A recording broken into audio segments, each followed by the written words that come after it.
Good afternoon, everybody. I am Galahad Pebinito, and I will be your host this afternoon. I am broadcasting live here in Metro Manila, and it's a sunny and nice day this afternoon to be discussing about environmental law. And this afternoon, we continue with our conference, and we focus on important urgent issues concerning pollution, ranging from solid waste, air, and water. And we have several guests this afternoon to enlighten us on new developments regarding how to tackle these kinds of problems. Our first speaker he needs no introduction actually, but I believe this will be his first presentation. So let me go over his credentials. So our first speaker will talk about prosecuting prosecution guidelines. He is Matthew Baird. He is Director for Asian Research Institute for Environmental Law. Matthew has over 35 years of experience in environmental and planning law in Australia and Asia. He was chair of the Environment and Planning Law Group of the Law Council of Australia from 2008 to 2012. He is a member of Law Asia's Committee on Environmental Law and the International Union for the Conservation of Nature Commission on Environmental Law. Matthew was called to the NSW Australia Bar in 1991, and he has consulted with the Asian Development Bank, UN Environment Program, UNDP, the WWF, and Vermont Law School in Myanmar. So I give now the floor to Matthew. Good afternoon, Matthew. How are you? I am very well, thank you, Professor Galahad, and it is a great pleasure to be introduced by one of the great environmental law champions of the Philippines. So thank you very much.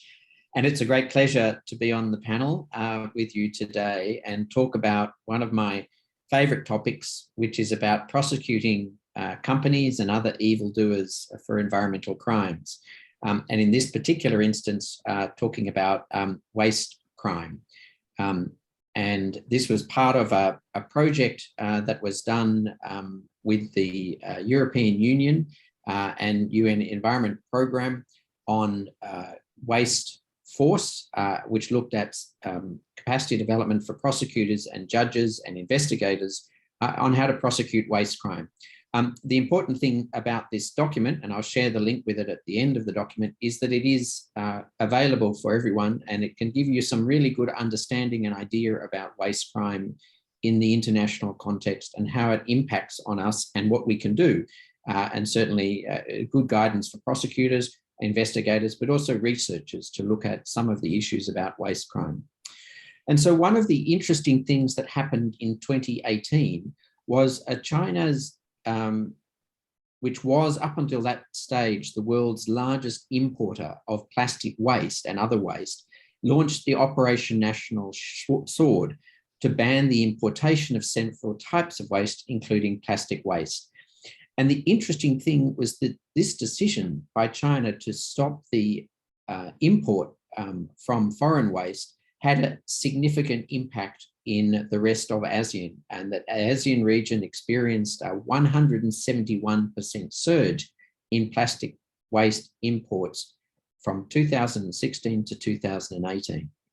It was very interesting to note that not only did the China waste import ban, which was taken for exceptionally good reasons about due to environmental and social and health impacts of the waste, but it had a really significant impact in ASEAN because it increased the amount of waste that was then exported into ASEAN and ASEAN countries. As you can see from this chart, that the China Operation Sword had a very significant impact. It was an effective project that ensured that China was no longer receiving the world's plastic and other waste and other hazardous waste.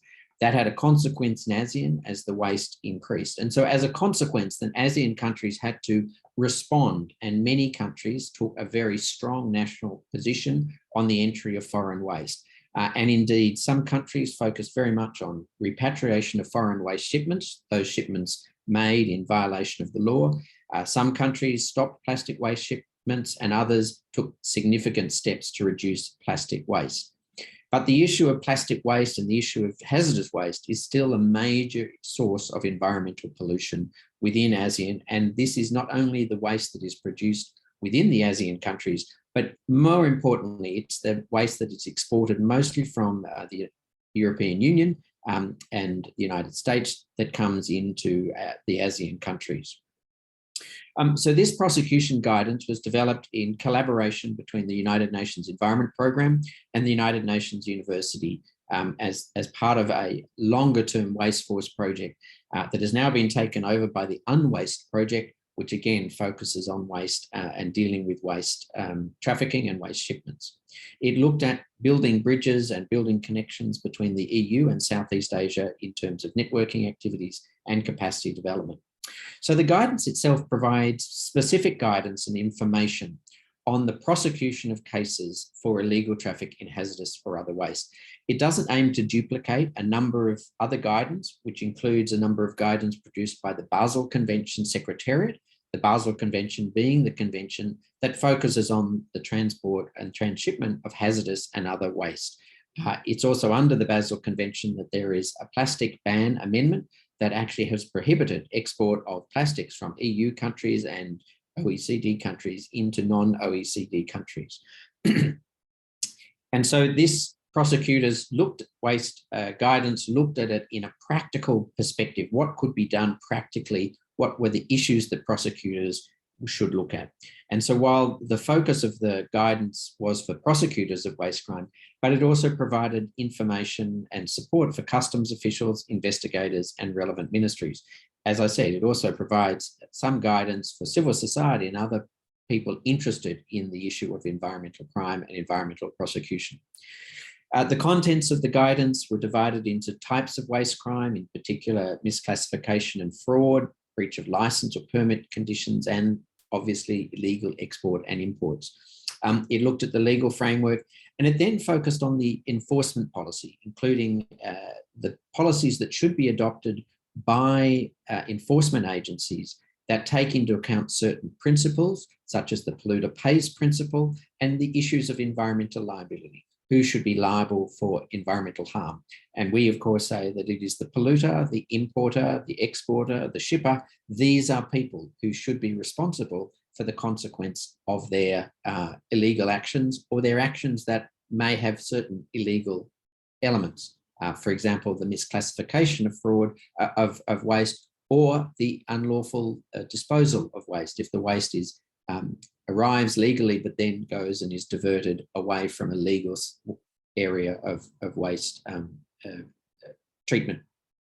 It looked at investigation and evidence collection issues, and this also highlighted some of the issues of transboundary and transnational collaboration that also was discussed at the earlier sessions today on wildlife crime, the need for countries and enforcement agencies and investigation agencies to work across national jurisdictions.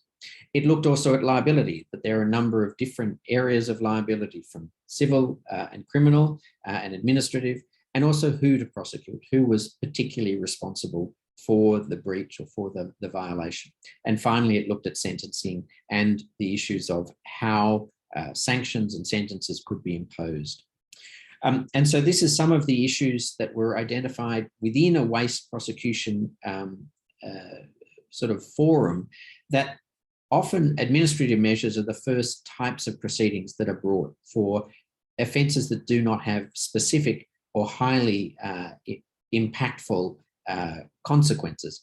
And then there are also civil proceedings in terms of monetary penalties or enforcement undertakings to ensure that particular importers or brokers or those who deal with the transshipment of waste take undertakings to ensure that they don't commit breaches, or they strengthen their procedures to avoid misclassification of waste.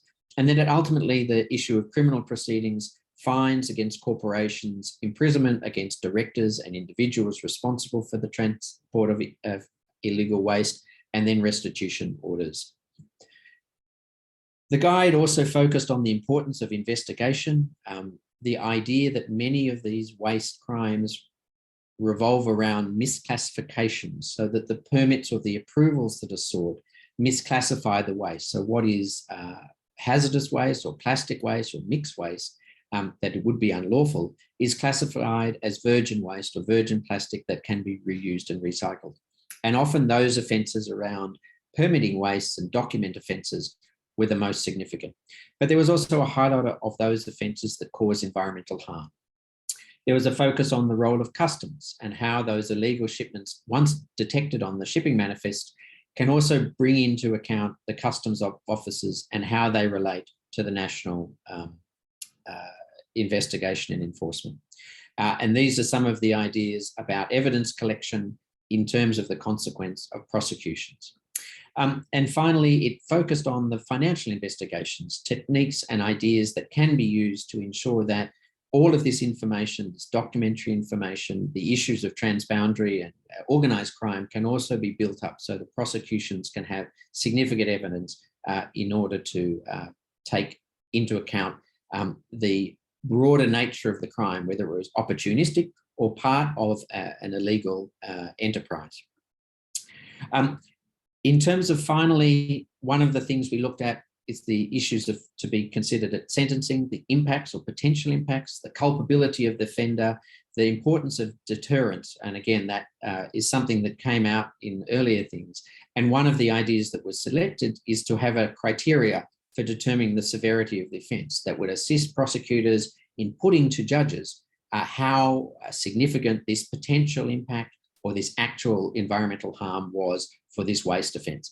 And often this is one of the key factors that we have to support prosecutors, provide information to the courts to identify how severe a particular offence is. It may be seen as a documentary offence where the documents were misdiagnosed or mislabeled, but in fact, it is a fundamental offence because the consequence of that mislabeling is the import of the plastic or the waste can occur, and that can lead to significant environmental consequences if the waste is not dealt with appropriately.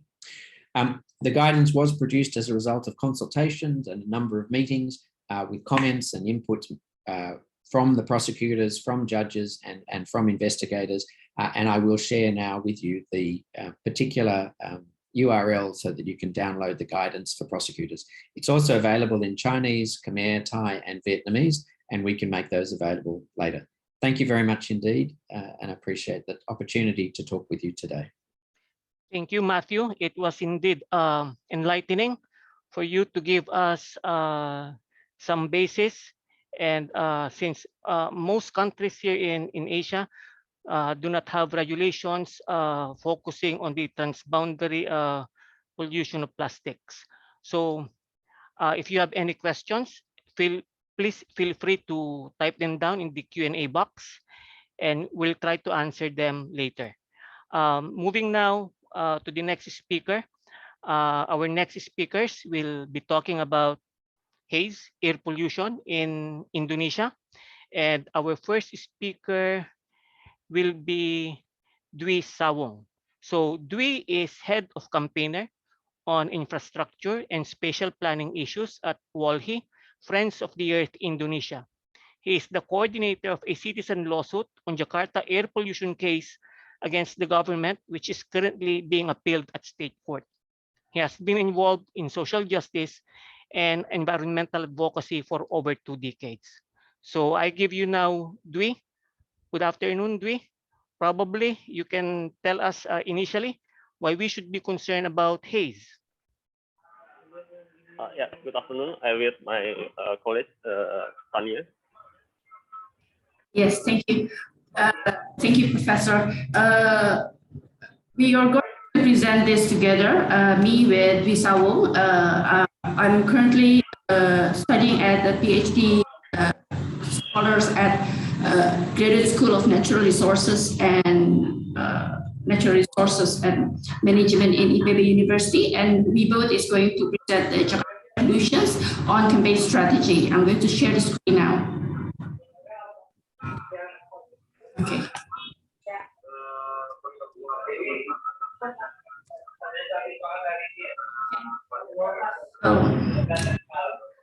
So good afternoon. Me and Sam is going to present the Jakarta air pollution, looking at the campaign strategy and how the citizens doing it and reach the goals that resulted in the favor of the plaintiff last year. The outline of our presentations: first is going to overview of the case. Second is the campaign process and strategy and summary. The overview is going to be delivered by me, and the part 2 and part 3 is going to be delivered by Saul. So, as someone who are born and raised in Jakarta and experiencing living in one of the world's most city in the world, so hearing about the citizen lawsuit and its history landmarks brings a fresh air that our city is going to change. So citizen lawsuit, in summary, is filed by 32 plaintiffs on 4 July 2019 in Indonesia. The demand is right to clean and healthy environment with regulations, which is law number 32 year 2009, government regulation number 22 2021, and also the Ministry of Environment regulations. There are actually 7 defendants of the case, which is the President, Minister of Environment and Forestry, Minister of Home Affairs, Minister of Health, Governor of Jakarta, Governor of West Java, and Governor of Banten. Last year, on 16 September 2000, the Jakarta District Court verdict in favor of the plaintiff. We're going to see how the socio-political background on environmental litigation in Indonesia, which is part of the environmental dispute resolutions. So, effectivity of environmental litigations increased after the socio-political changes in Indonesia, which is the 1998 reform after the fall of new order and the enactment of law number year 1997 on environmental management. So as a comparison, from 1982 until 1997, 1 out of 13 cases granted in district court level, that was before the reform era, which is less than 10%, 7.9%. But after the reform era and the enactment of the law number 23, the granted of the district court level is 7 out of 11, which is 62%, half more than the submitted case. We're going to see the strategy of the environmental NGOs in doing actions using the Joint McCormick framework. There are actually 9 elements of strategy that being employed by NGO, which is first is lobbying or working with elected officials, bureaucrats, and corporations. Second is the fundraising and how the NGOs raising funds through campaign in grassroots, national, and global level. Third is campaign organizing public protests which create a change in behavior. The fourth is promoting media coverage which convey messages, create ally and influence decisions. And then the fifth is litigations and monitoring law, which is facilitates participations in law enforcement. Sixth is the information exchange, which is to strengthen similar actions which we see on the coalitions of capital on air pollution. 7 is conducting research and disseminating those research which determine the problem and find possible solutions. And the 8 is acquiring and managing property, which NGO can maintain history building or conserve biodiversity landscape, which we see in many parts of the world. And the last one is the engaging community, which mobilizing grassroots level.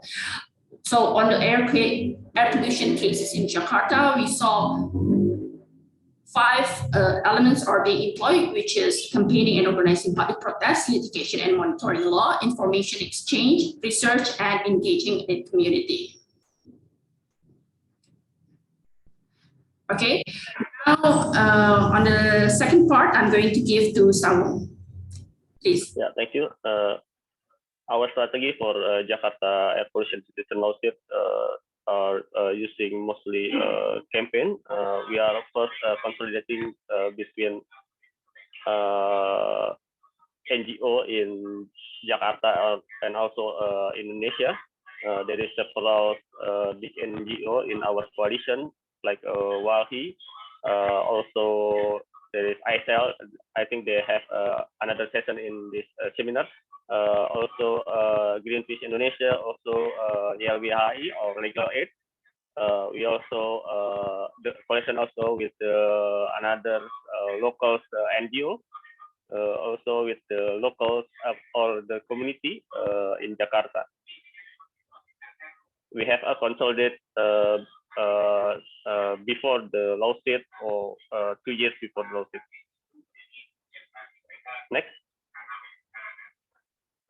Yeah, this is the investigation timeline. Before 2018, we already campaign about the air pollution in Jakarta, and we submit we issue notification in December 5, 2018, and we are submit the complaint to the court, Jakarta Central District Court on April 14, 2019. Last submission on July 4, 2019. Preliminary hearing on August 2019, and during the process there is some mediation by the judge of the Central District, Jakarta Central District Court. There is some mediation on court and off court. With off court with the Jakarta province government, but in the hearing, in the mediation, there is some of the parties that never come to the court. There is Banten province, and there is a pandemic that makes the hearing took a long time, 2 years. It's also because of the judge got COVID. So the verdict on is more than 2 years on September 16, 2021. Most of the parties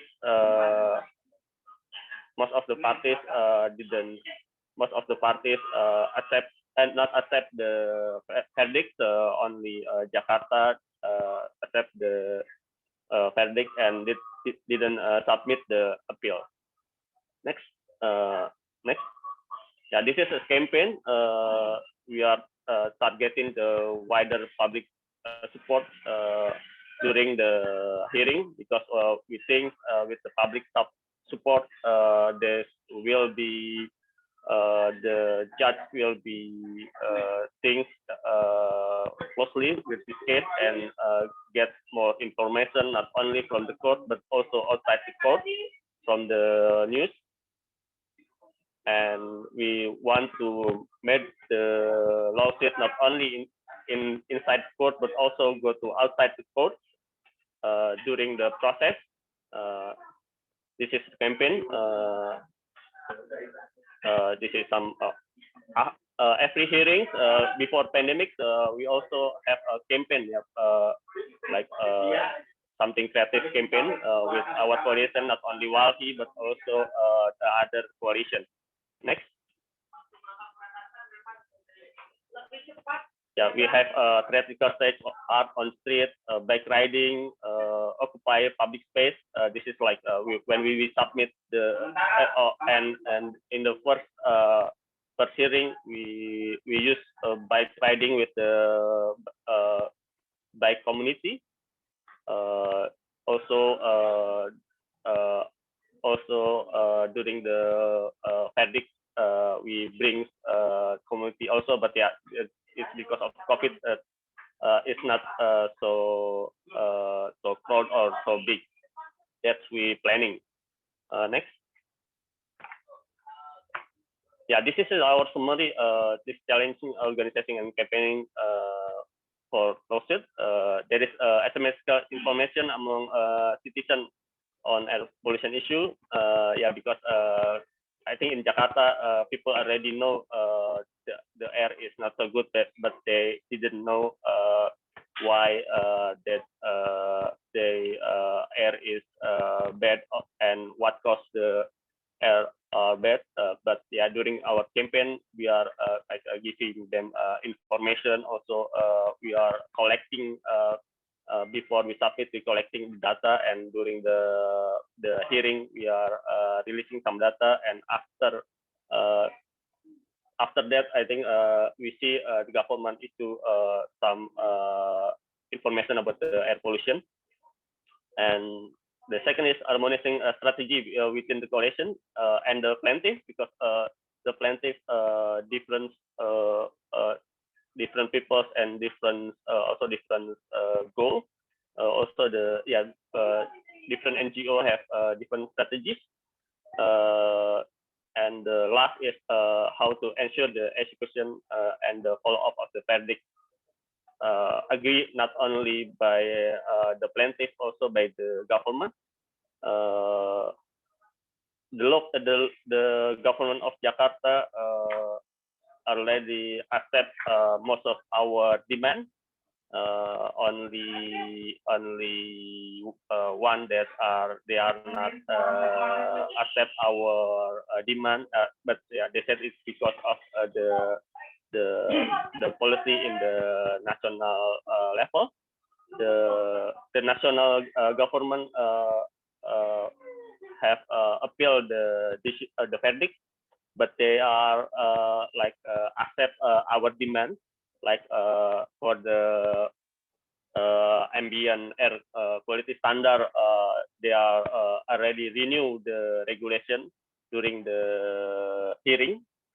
So they accept our demand, but they are not said they are accept our demand, but they are renew the regulation. Also about the emission standard, they are issue some emission standard. And the agreement within the plaintiff also challenging. But I think if we can solve between the plaintiff, but yeah, between the government is more challenging. That is our presentation. Thank you.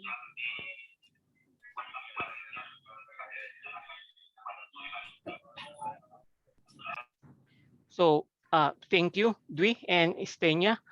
To the audience, if you have any questions, feel free to write them down in the Q&A box so that we can ask them later on your questions. Before we proceed, let me apologize first to Stenya for not introducing her earlier. I thought they had separate presentations, but just to go over her credentials, let me continue her introduction. She has more than 18 years of working experience in journalism and international affairs in her teenage years. She has represented Indonesia to UNEP Global Youth Forum in San Francisco and the 41st London International Youth Science Forum. So that is anti-haze actions in Indonesia. We are now moving to water pollution. And water pollution, I think, is the concern of everybody wherever you are at this time. And what better way to discuss this problem than to have students who are studying environmental law and policy? Because students, they are really my favorite since they represent hope, vitality, and idealism. So let me introduce to you our next speakers. So first one will be Marcia Zarvenia Almera. Okay, Marcia is a final year law student at Indonesia's most prestigious and oldest law faculty. She concentrates her academics on environmental law while joining many organizations. Our next speaker will be Fadilia Miftahul. She is an undergraduate law student interested in environmental law. In her third year, Fadilia becomes the president of the Environmental Law Society Faculty of Law, Universitas Indonesia's, and a research and campaign intern at Trend Asia. Furthermore, Fadilia represents Universitas Indonesia in pursuing the utilization of dye-sensitized solar cells as the third-generation solar cell based on N719 in Indonesia. And lastly, but not the least, Gita Ramadhanti. She is a penultimate law student that has interest in environmental law.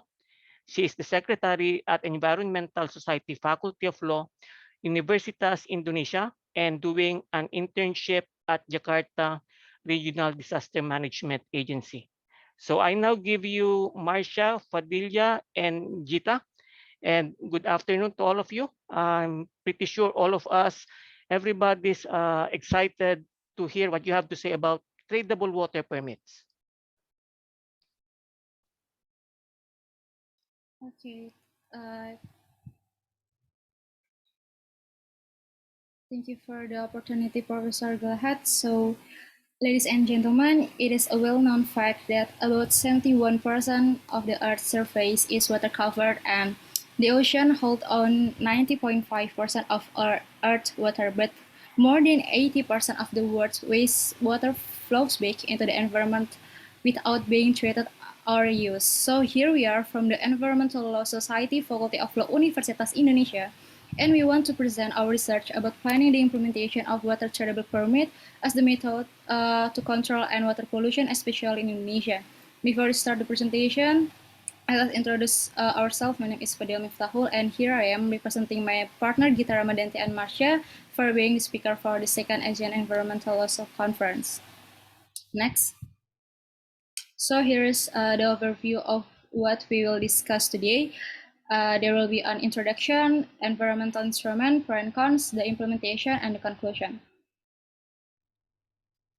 And then for the introduction, if we look at the status quo in Indonesia, in preventing and controlling water pollution, Indonesia still uses the command and control method, and it is shown on our screen that the majority of the rivers in Indonesia are still heavily polluted. Next. Okay, here's a comparison between the command and control and the water tradable permit. So the command and control method is commonly used in every country, including Indonesia. And then the command and control is required government intervention, and it is usually identify a violation. And then the characteristic of the command and control instrument are top-down and instructive. And the command and control method is tend to be right, and the command and control is suitable for solving problems related to the point sources pollution. On the other hand, water tradable permit is considered to be an economic instrument, and the government intervention is quite low. So water tradable permit itself has already been set in the government regulation in Indonesia. So the water tradable permit is based on market mechanism, and if a country wants to use the water tradable permit, so we will using the same price for every polluted point sources. So it will be the balance of the marginal cost, and this method is suitable for solving problems related to the point sources pollution. The discharge trading between the point sources and non-point sources is most likely to become the main part of the trading market over time. Effort should be made to develop discharge, measurement methodology, and monitoring mechanism for the control of water pollution from non-point sources, which is yet to be covered under the water pollution monitoring system. Next. Okay, next we talk about the pro and cons when we implementing the water tradable permit. As we know that water tradable permit as the substitute for the command and control, which is previously ineffective due to the water pollution that keeps happening in Indonesia, along with inaccurate supervision and insufficient sanction. So, for example, in the United States, it is considered to be effective, such as Ontario between the year of 2000 and 2009, as much as 269 projects generating phosphorus reduction were complete, and more than 11,000 kilograms per year phosphorus discharge was updated. In this case, water tradable permit as a system with an economic instrument is considered to be an alternative solution that can help solve economic problems and environmental problems, as it has been Indonesia purpose with us providing the sustainable development. So despite the positive impact of implementing water tradable permit, there are some counter-arguments like market failure, which could potentially lead the market monopoly, and others we can see on the screen. Next. Okay, so another country that has implemented this kind of method is China, where the experimentation with discharge permit trading began in the late of 1918. That is water discharge permit trading in Shanghai, which initiated nationwide implementation of the discharge permit system as the basis for the discharge permit trading for water. So the objective of the water trading permit is to lower the cost, and then China itself, it is regulated in law on prevention and control of water pollution. China can prevent the lower cost because China success approximately to 18.4 less than the current non-tradable permit system when China implement the water tradable permit. In this case, we choose the China because China has the same legal system with Indonesia, namely the civil law system. Next. Okay, to implement this new method in Indonesia, there are things to consider. The first one is geographic scope of the scheme within the state scope, like the river across the provinces, and then the eligibility criteria of the participant entering the scheme, such as state agency or private company. And then the third one is the types of trade or non-point sources, which is the sources of pollution that issues from widely distribute of or pervasive environmental elements. And then and there are some regulation in Indonesia that regulate the environment protection and economic instrument, as we can see on the screen. Next. So the implementation of water tradable permit in Indonesia that was mandated from Government Regulation number 46 year 2017. The first paragraph explain us that there are some procedure that must be considered to develop the water tradable permit. In the second and third paragraph, there are some things to consider when we want to determine the quota and the trade system, as we can see on the screen. And next, so here's a little scheme of how to determine the total maximum daily load of the tradable water permit. So firstly, to determine the total maximum daily load, there are two things to consider. So there are information regarding the contribution of pollution load and information regarding the permitted allocation of pollution load. Therefore, after considering these two aspects, we can allocate the permitted waste quality that can be used for the trading system. Next. Okay, the next one is how to determine the initial quota. As far as we know, there are two types of approaches that we can be used with, which are auction and grandfathering. So, auction, when we choose the auction, there will be potentially create a monopoly, but the second one is grandfathering. As we can see from the chart, grandfathering has a drawback because it seems to give privilege to the companies that have polluted more than others. But to minimize market failure, with monopoly, we will recommend determining quota using the grandfathering theory. Next. So for monitoring the implementation of water tradable permit in Indonesia, there is an application developed by the Minister of Environment and Forestry named OnLimo. So OnLimo, it is the online monitoring, which is an online and real-time water quality monitoring system. And moreover, here is the OnLimo process that we found and from the industrial center, which continue to this station and the river body and ends up in the data center, which is then distributed to users. Next. Okay, all in all, based on our research, we want to recommend a concept of water tradable permits as follows. First and foremost, we have to determine the quota of the water tradable permit. Is the previous slide. We already explained that there are two methods that we can use to determine the quota of water tradable permit, but based on the consideration, we will recommend the grandfathering theory. Secondly, in determining the area of application of the water tradable permit, if it will be better if the application was carried out on the national scale, because it will take more time for Indonesia as a country that has many territorial waters is applied in local area.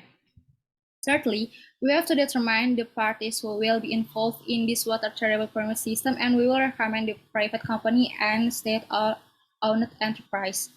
Furthermore, these predetermined things must be united in the one regulation, both of in national and local regulation.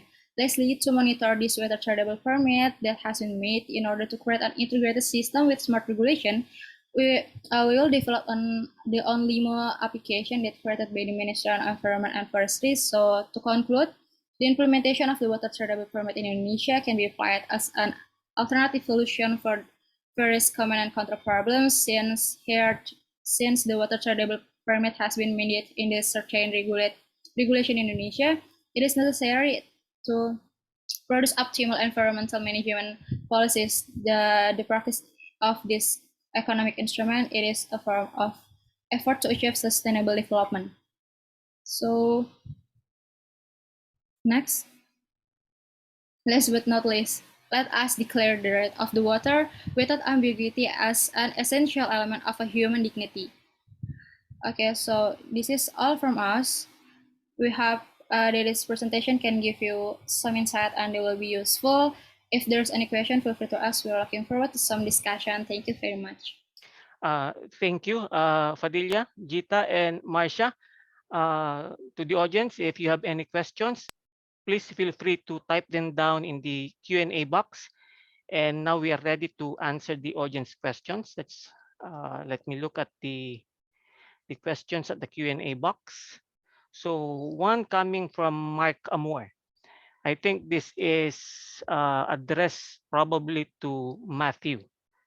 So he asked, transboundary environmental crimes remain a huge challenge in terms of enforcement, precisely why a country unilaterally caused the return of shiploads of waste back to the source country. Can you share some insights on this? Have we won cases under this circumstance? So Matthew. Thank you very much for the question. And I think in terms of waste, I've just been trying to find, and I'm certainly will keep looking for some specific examples. There are many examples for the waste to be able to be repatriated back to the source country. And I think if I could sort of answer, there was a question about legal standing in transnational prosecution. One of the issues I think with the issue of waste prosecutions is that it's actually the national prosecutors that take the action against the illegal waste. So if the container or shipment arrives in the Philippines, for example, it would be the customs officials possibly working with DENR and other relevant agencies to prosecute the person who has shipped the waste. And it might also be the owner of the waste that could be, and that's where it may become able to identify that the actual owner is maybe a fictitious company.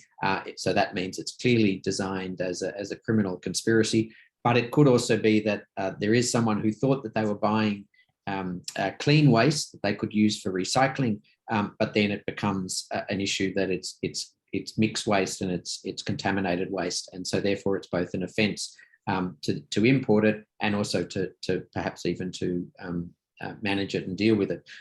So the issue is it's the local prosecutors or the local customs officials, depending who has the jurisdiction. And in waste, it's very complex.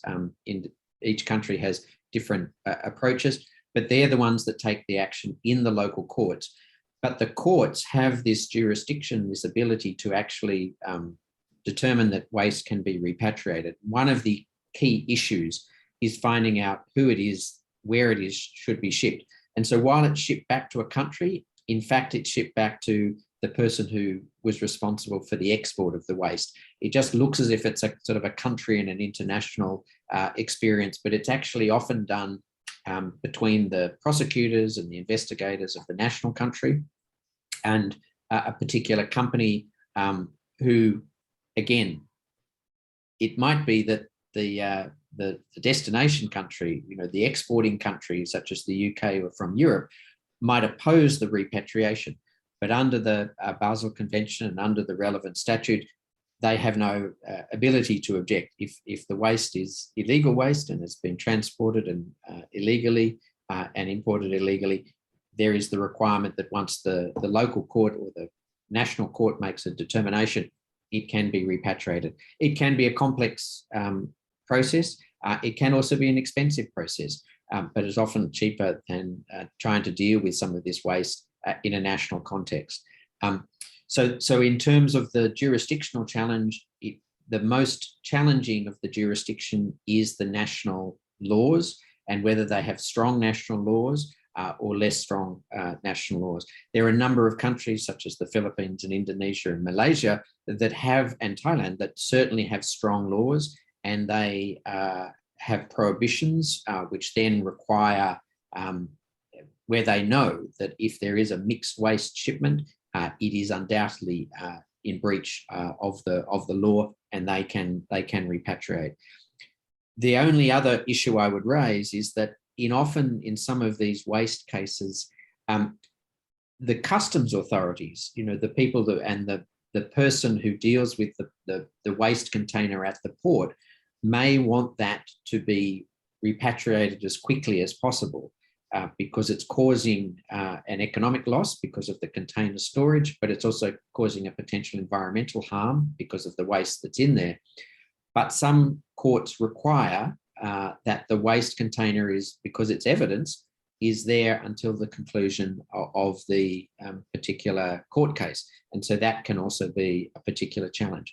But waste is an area where strong prosecutions, and there are examples certainly in Thailand and Malaysia, the Philippines and Indonesia, where strong cases have resulted in repatriation and significant fines against illegal exporters to their national countries.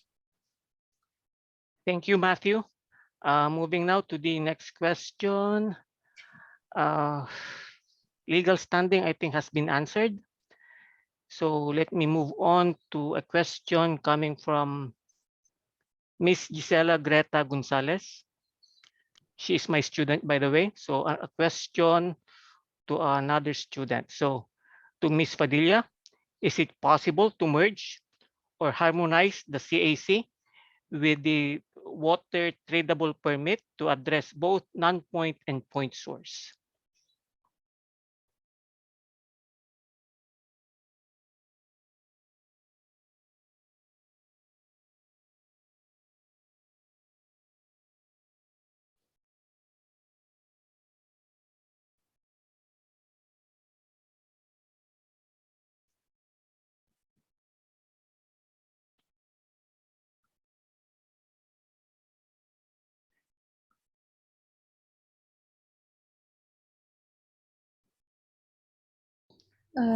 Can you hear my voice clear?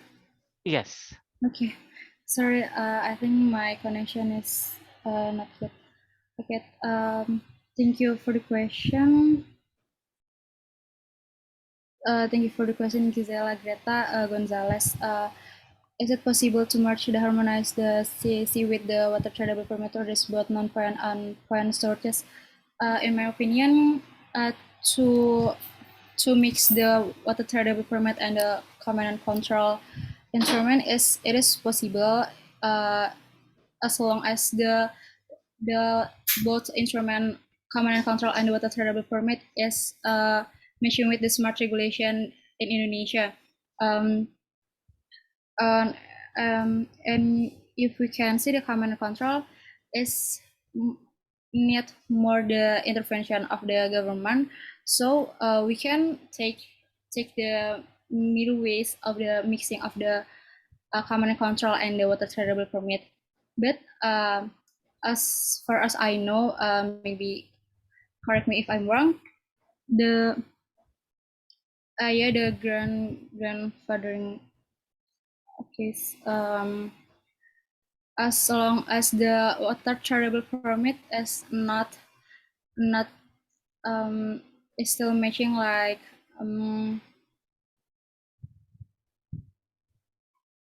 as far as I know, water tradable permit is not matching with the strict liability. So if we want to match the water tradable permit and the command and control, so we have to make sure that what the parties do, like the private company or then a state-owned enterprise, is we have to make sure that the parties have the responsibility if they from their what they do.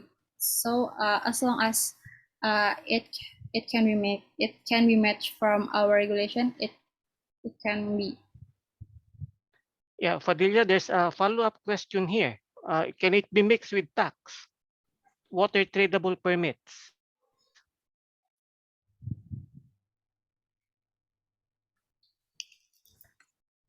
Maybe I can answer the question since it is my... Yes, Marcia. Okay, first of all, thank you for the question. I will answer the question as from our viewpoint. Actually, the addition of the tax to the water tradable permit is not really effective because this can lead to the private firms not oblige the regulation because maybe they're too lazy. Furthermore, within the actual trading itself, it is already saved the economic costs. So therefore, we think it is not necessarily yet to implement the tax for the water tradable system. That is our viewpoint. Thank you. Okay. Moving on to the next question from Isnaini Nur Silvia. Okay. So let me introduce myself first. I want to ask your opinion regarding this plan.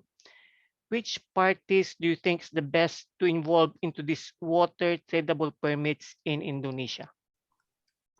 So which parties? Probably defendants? Or who's going to implement?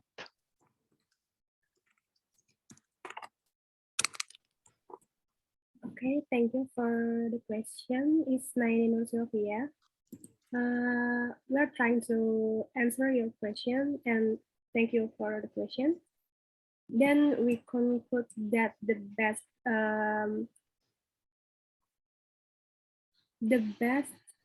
parties, do you think that is the best for? Yeah, we conclude that the best application for now is the state agencies and private firm. That it's easier more than the public ones. Because there is a fact that is a water is a common goods that so if we are tradable permits is implementing for the public, it will take the society's rights. Because the water tradable permits implementation is specifically for the polluter, and the area that will be focused is the industrial city and the capital of the country is Jakarta and West Java. Thank you. Okay, thank you. I think for the questions, yeah, there's one more. So question is, if the government cannot hold corporations accountable for health and environmental impacts originating from where land or forest fires take place, so how can we solve this problem from your experience or research? Stenya and Dwi?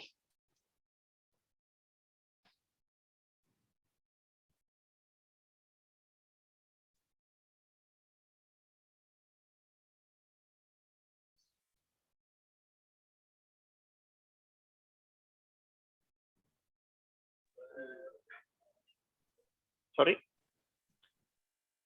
Yeah. If the company cannot Yeah. The question asks if the government cannot hold corporations accountable for health and environmental impacts originating from land or forest fires taking place. So how do we solve this problem from your experience or research? yeah, it's difficult question because used to be there is regulation about that, but from our experience, we have my organization also have citizen lawsuit about that in the Central Kalimantan. But until now, the corporation not yet responsible. Also, the government who used to be enforce the regulation not enforce the verdict that already decided by the they already final already by the Supreme Court already final. They are not yet enforced by the government. We asking to seizure the asset of the company, but in some case it's not yet happened. Not only in Central Kalimantan but also in Aceh and in Riau Island. And last time in Jambi, they also changed the owner of the company that responsible for the forest fire to the subsidiary of one of the corporation of the military owner. It's more difficult also because used to be government enforced, but they changed the owner of the company that's responsible for the health or forest fire. Yeah, if I may add, indeed that we see like some gap in holding corporations into account, and we see like some environmental cases in Indonesia took decades, like 10 years, and it involved not only litigations but also on mediations, because mediations usually doesn't involve so much court procedurals, doesn't involve any cost, but it can be directly mediated from the company and the object or the victims of the natural resources exploitation. For example, in here we saw Pimon Corn previously asking about the haze pollutions, transboundary haze pollutions in Indonesia, especially in ASEAN. We saw, for example, in Indonesia, the Bangor River toxic case in Central Java that involved several textile companies. It takes more than 10 years in the form of mediations and also litigations. In Indonesia itself, the context is mediation historically has higher success because Indonesia culturally antecedent has a favor in harmony and also no conflicts. So our cultures is actually more respectful of harmonizations, and we call it musyawarah. So it is why the litigation cases, because of its long procedural and it's involved also about finance, mediations is mostly taken by the parties who are in disputes. And also the cases such example mentioned by Wisawung before, it's exacerbating conflicts on natural resources in Indonesia, especially about forest fire, forest haze, and also about agrarian conflicts and other natural resources, the tragedy of commons that happens in Indonesia. I hope that answers. Thank you. Okay, thank you. Yeah. There's another question here. When can we consider that a crime is committed to entities like water and air? So are there well-established standards as to assess crimes against insensate entities? So I think Matthew will have to take this one. Yes, although I think it's also quite relevant to the issue of tradable water permits, because and I think the paper highlighted one of the issues that when you set your limits for your what pollution you're allowing, that's a very key issue, because once you set your limit, whether it's a water pollution limit or an air pollution limit, if you then have trading in it, if it's too high or you're not trying to reduce it, you then create a market for pollution, which is clearly not what we want to do. We want to make a market for clean water rather than polluted water. I mean, that's a challenge. And I think it's a really good question. And what we have done, I think, universally, is we've set limits. So WHO, the World Health Organization, sets limit on ambient air quality, for example, of a certain level that is meant to be harmful to human health or to the environment. Scientists set pollution limits for water, for toxics, for chemicals, for things that are released in water. But we also know even dumping soil in water can create turbidity. And so we have measures for turbidity and how we should ensure that we keep them low. We also have temperature variations, because we know that certain fish react adversely and certain aquatic organisms react adversely to temperature. So we've set these standards, but I think it's really interesting in terms of water pollution and air pollution. In all of those standards, we've always exceeded those standards.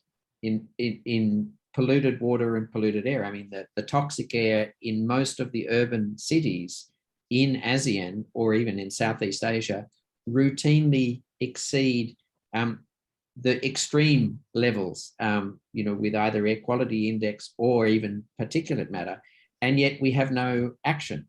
And this is why I thought the Indonesian or the Jakarta city air pollution case was so important for ASEAN and for our region, because most people accept bad air quality that the standard says, the WHO standard says, is bad for our health. Every time we go out and we breathe contaminated air, or we drink contaminated water, it's bad for health. We know it's bad for women's health. We know it's bad for children's health.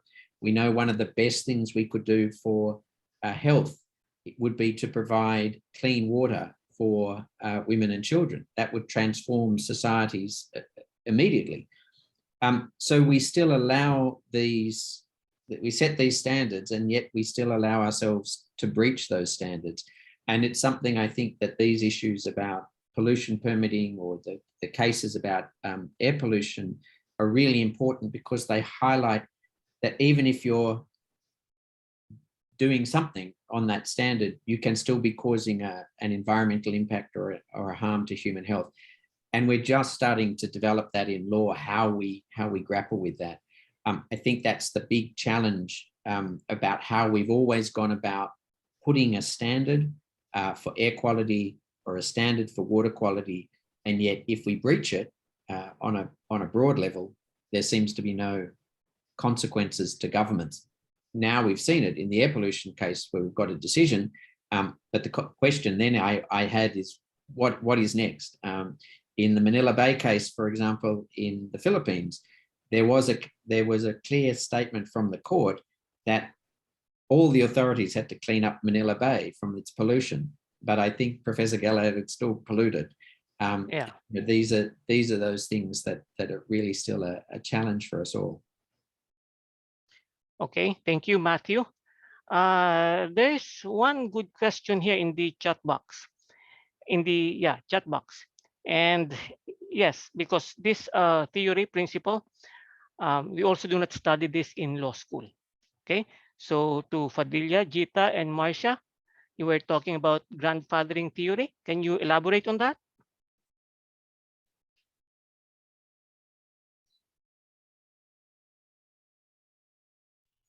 Okay, about the grandfathering theory. So, when we want to determine the quota of the water terrible permit, if we use the grandfathering theory, so we have to look back to the past, and we have to see the company, how much the company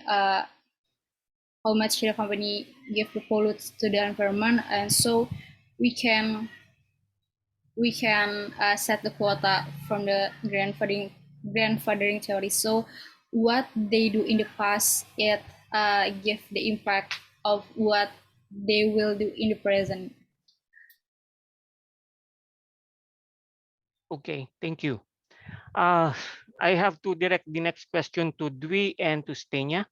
So this concerns the air pollution case. So what will happen next? Will there be strong action to reduce air pollution in Indonesia?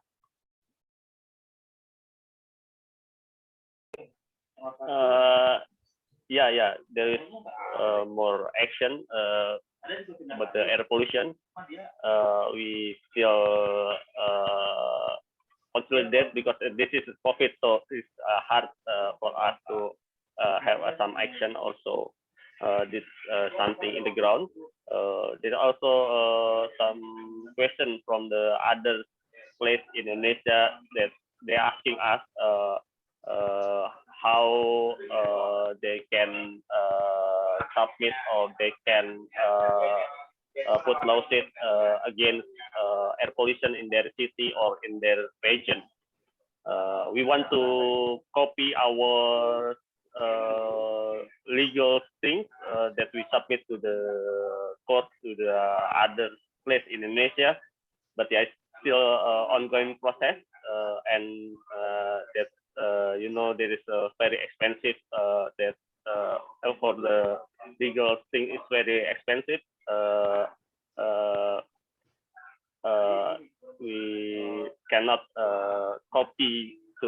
we cannot copy this case to all of the case. So the most expensive thing is the campaign also, and we try to build the evidence. And not all of the places in Indonesia have a good data, air quality data. This is the hardest part for our case. Yeah. Luckily, in Jakarta, we have a lot of air monitor stations, also surrounding Jakarta. So it's good data for us to bring to the court. But now there is some big city in Indonesia also got installed the air quality monitors. I think this is one of the biggest results from our court case in Jakarta. There is another place in Indonesia install the air quality monitor, and we can access from any place. So maybe in the next 1 or 2 years, we have good data in that place, rather in Jakarta. In outside Jakarta, maybe from that we can submit another case in the other place in Indonesia. Okay, thank you, Dwi. Yeah, just as a follow through, how good is your air quality monitoring technology in Indonesia, and how important is it that our sensory technologies they are able to improve so that we can properly monitor, so that if there is a problem, there's a greater chance that government agencies will act on any complaint? Yeah. This is our case also debating about the technology that we use to monitor, or the government use to monitor. So for that, we usually using the government standard or government technology that we didn't need to debate about the standard for the air monitoring in the court. So we asking the data from the government. We only debated about the interpretation of the data. This is for the court case, but not for the campaign. We using the anything tools that available for only for campaign, not for the court case. So we using there is a lot of the cheap air monitors, air quality monitors tools. Even that some of the companies sell only $100, below $100 per piece. I think this is enough for the campaign or for household monitor, and we can use tools or equipment a lot as possible. And put it exactly where the wind rose in the city or in the near to the source of the pollution. With that data, with the available tools and cheap tool, we can use that for the campaign. Yeah, but for the court it's different, because yeah, we usually debate about the data, but yeah. It's hard for us, for the civil society or for the common people to use standard air monitoring tools. It's too expensive for us. Okay, thank you. I have a follow-through question for Matthew. So, do you have experience in prosecution and enforcement against the health impacts of haze from country 1 to the people of country 2? And I think I'm also going to direct that question to Dwi and Stenia after Matthew answers. Matthew? Thank you very much for the question. So I've been based in Thailand, in Southeast Asia for 12 years, and I've worked sort of advising governments and others on environmental governments and air pollution. I've not prosecuted or advised prosecution. as a foreign lawyer, it's a little bit challenging to recommend to sue governments. And in Australia, you know, our air quality is mostly good in our cities, in our major cities by the coast, partly because of natural environment rather than any other good planning. But in terms of anti-haze, and for example, as someone has already been pointed out, we do have ASEAN has an a transboundary haze agreement. Singapore was considering 3 or 4 cases under their anti-haze laws, which are the strongest laws in the region, and they also have a transboundary context. And I know, I'm not quite sure why Singapore passed this law, because it's very sort of un-Singaporean, but it did impose a liability on any country or company, that had a connection to Singapore that caused harm to Singapore. And while it was directed predominantly to Indonesian companies or Indonesian haze that and fires caused in Indonesia, it was because there was an impact in Singapore, just in general haze, that couldn't be proved which fire led to which haze. So it was very broad, but it also said that any company that had a connection to Singapore could be prosecuted in a Singapore court. So it was extraordinarily broad. But I think, although I understand the prosecutors in Singapore were looking at a number of prosecutions about 3 years ago, they then declined to take any action, and I think it was probably because of you know, international representation. Indonesia itself has taken a number of anti-haze cases against corporations, and we've had reports of very large fines, but we've also had reports that those fines were never paid because of, you know, errors in the prosecution and decisions made by superior courts overruling the local court's successful prosecution. So I think that there's a long way to go before countries take action against other countries on haze, anti-haze work. But one would very much say that it is a clear international environmental law obligation not to allow harm from your own country to impact and cause harm. I mean, pollution from your own country to cause harm on another country. That's a clear statement of environmental law. We also have probably an international environmental law norm on environmental impact assessment that prior to making decisions, it really is a requirement of governments to conduct EIA. And one of the issues they should consider is whether that particular activity will cause environmental harm, like transboundary harm.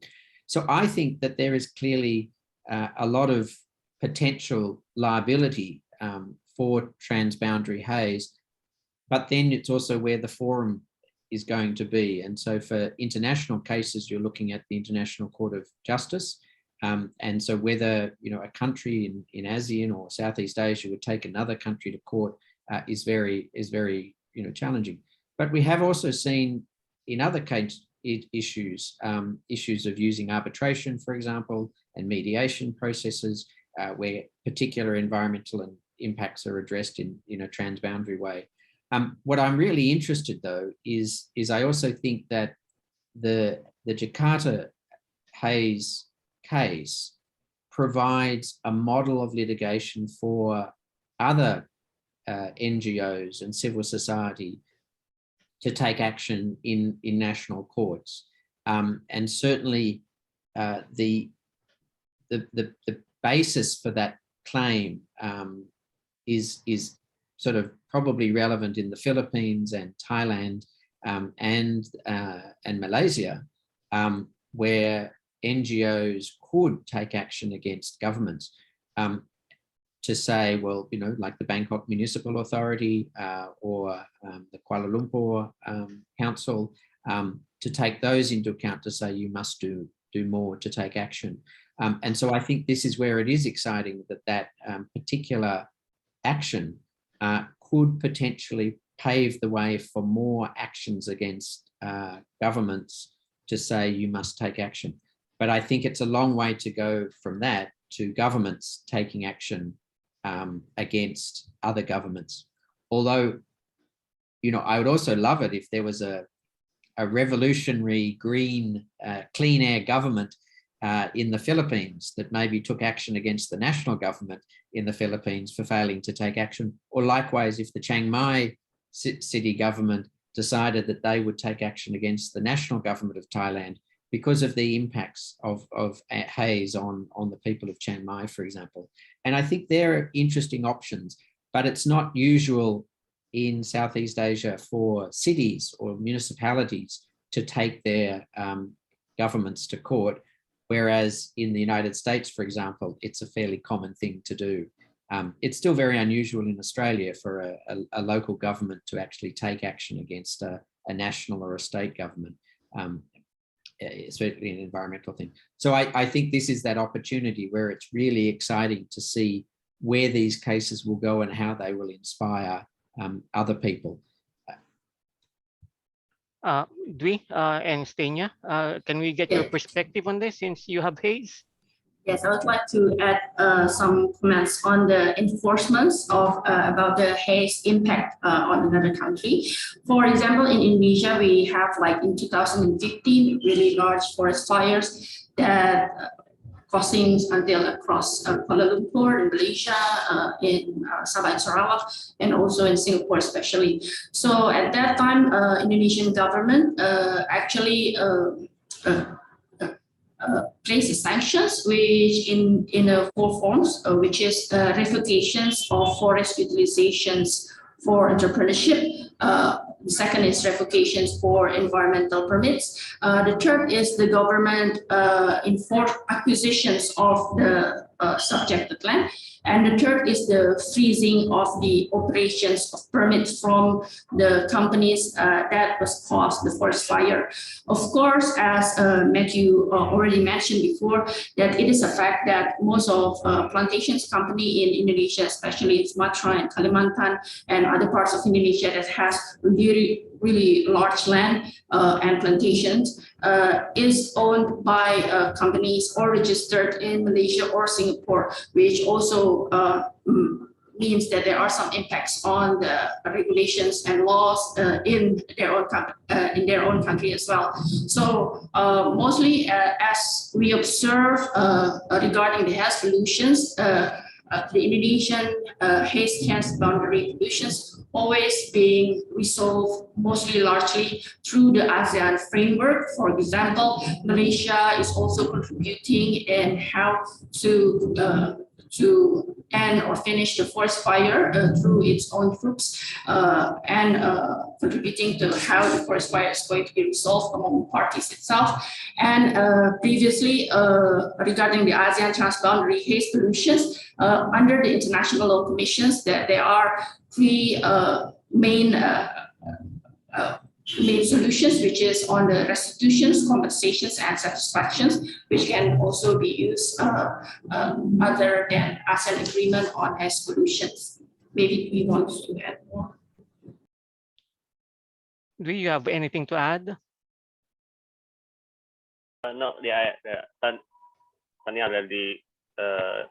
We have happy in Indonesia and Europe happy about the Singapore wanted to prosecute the company, but because we know their company headquarters in Singapore, but yeah, I think Singapore canceled the plan because when they see the owner, maybe this is a Singaporean company. So we are. I think Singapore canceled because they know the company headquartered in Singapore. Okay, thank you, Dwi. I'm going to direct my next question. It's a light question to Marcia, to Fadila, and Gita. First of all, you have to know everybody is interested about what you are about to say. The whole world is interested about what law students are doing, especially environmental law students. Okay, so let me ask this question, which appeared in the chat box. Okay, as environmental society members, what activities you do? Maybe you can tell us the lessons, the projects that you have undertaken, and what insights we can probably learn from young people like you.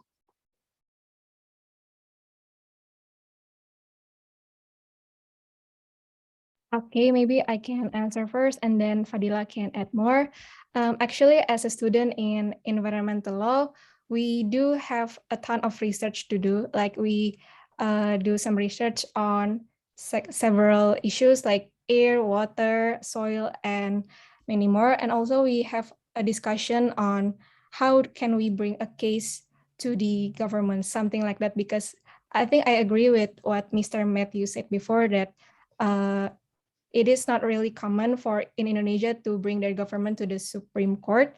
It is very, very, not really rare, but it is uncommon to do. And we were really trying to adapt this new norm to the young generation.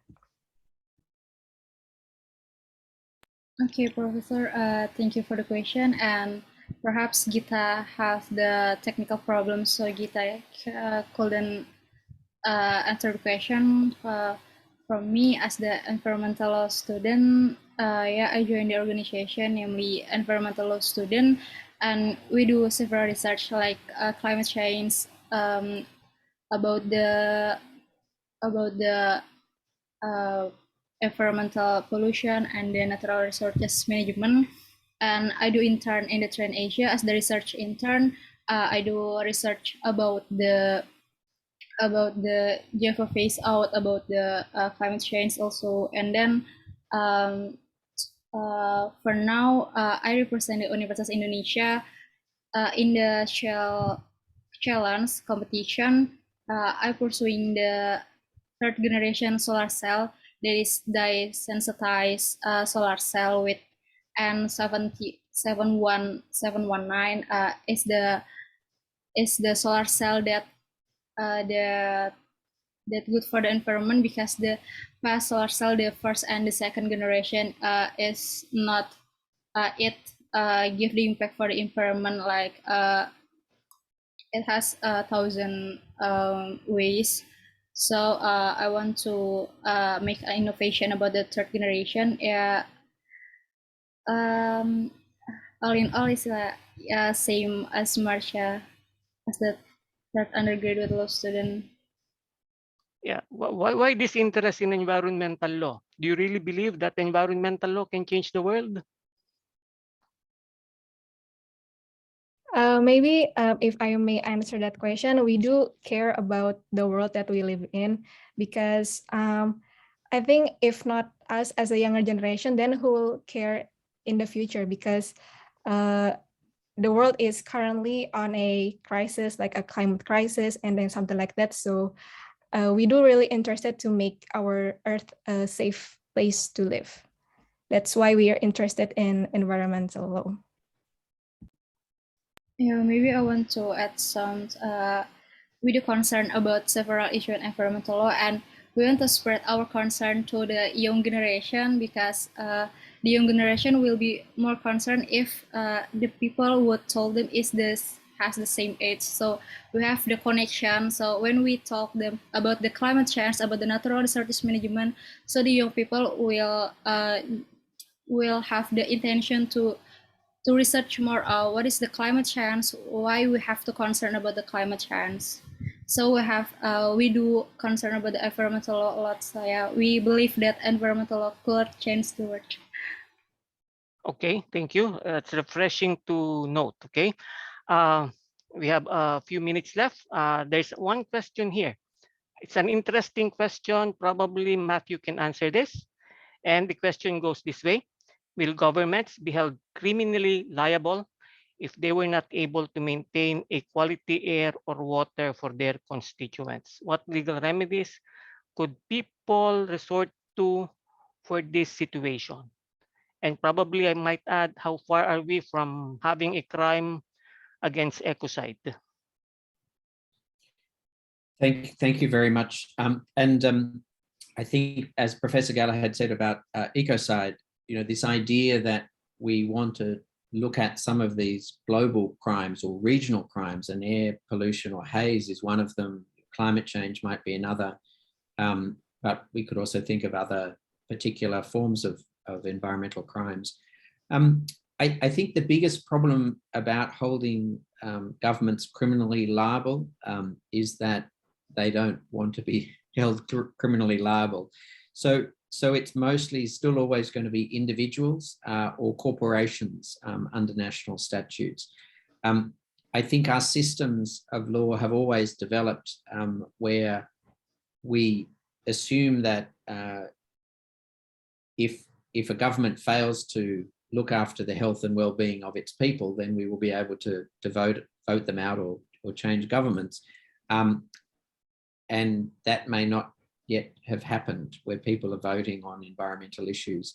But I think hearing, certainly from our environmental law students today and over the years, there's a growing awareness of just how important it is. And I know Professor Galahad, who is passionately committed to student engagement in his classes, and the role of students and bringing those youth voices is also because it shows this changing nature, I think, of environmental law. I think when we started to do environmental law, people looked at us and said, well, what are you going to do to eat? How are you going to earn money? Now, of course, it's about how are we going to live? And so I think in terms of governments, we just have to expect them to do more. But it's not yet at the point where people put the environment first. And I think that's something that the use of litigation or the use of the rule of law is very important, because it highlights the obligations of governments, of individuals and companies to do certain things or to comply with the law. And as the United Nations Environment Programme sort of environmental rule of law report says, we probably have enough laws. It's just that there are people who are non-complying. But that also doesn't mean that we can't be innovative. And so this idea of tradable water pollution permits is also very innovative, because it's trying to reduce pollution at the best possible cost. And that's obviously relevant because companies want to make sure that it's efficient and effective, and corporations are still very, very powerful.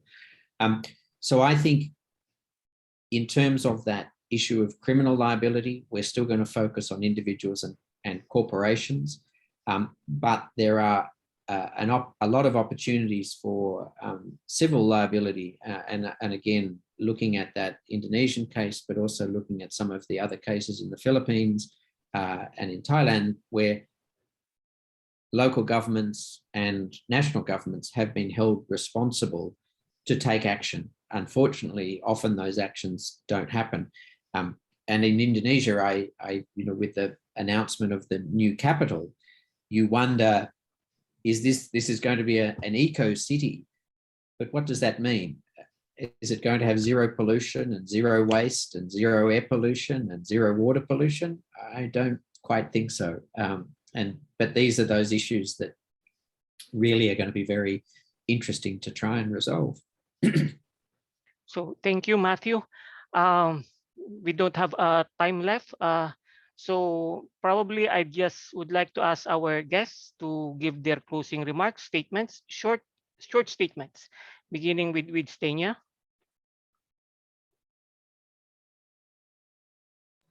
I think it is very important for us to understand about the environmental conditions, as we are also approaching the situations where world is interconnected and really global.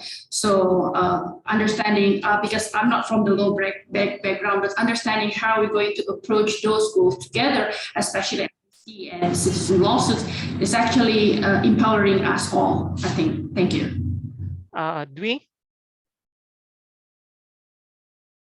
Yeah, I think enough from the Stania. Yeah, we hope this case can replicate in the other place, not only in Indonesia, but also in the Southeast Asia or in Asia. Marcia? Yes, I do believe we as a student have the role as an agent to change the world that we live in by caring more about the environmental issues and also the policies that have been implemented across the world. I think that's all. Padilla? I think what Marsha said is enough, but if I can promote, don't forget to follow LSFOE. I will chat to the chat box. Thank you. And Gita? I also agree with Marcia and Fadila, and thank you for inviting us and trusting us to this event. Once again, thank you. And finally, Matthew. Thank you. And I just want to say that I found the presentations here and through the conference quite inspiring, because it shows that there's a lot of work to do, but that there are people who are committed and ready to do the work, which I think is very exciting and good to be positive about the responding to the challenges that we face. And thank you, Matthew, to all the organizers for inviting all of us, for allowing us to share our thoughts this afternoon. The webinar continues tomorrow, and hopefully all of us were able to enlighten the audience, give you some hope, some insights on how to go along with the future. So from my end here in the Philippines, magandang gabi sa inyong lahat. Good night to everybody. And hopefully we will be able to see each other soon. Thank you. Thank you very much, Professor Galahad. And I just, in Thank terms you, of Professor. closing, pay enormous tribute to Professor Galahad for your support and commitment, not only in this event, but of course, all of your commitment to environmental law teaching. I certainly hope that we at the Asian Research Institute for Environmental Law can work closely and to support the Environmental Law Society of the Universitas Indonesia. You're doing amazing work, and we're very happy to have you. And can I also please, just to all of our participants, to remind you to come tomorrow, 8 o'clock Bangkok time. We have an extraordinary opening address by Justice Aisha Malik, who is the first woman appointed to the Supreme Court of Pakistan and a great environmental law champion. It's a great honor for her, for us, for her to be there tomorrow morning to give us a welcoming address. And so again, at 8 o'clock tomorrow morning, I invite you all to join us to hear her words. So thank you again very much on behalf of all of our team here at the Ariel and ADB, UNEP and USAID, and all of our supporting organizations. Thank you so much indeed for all the help, all the support. We look forward to seeing you tomorrow. Thank you.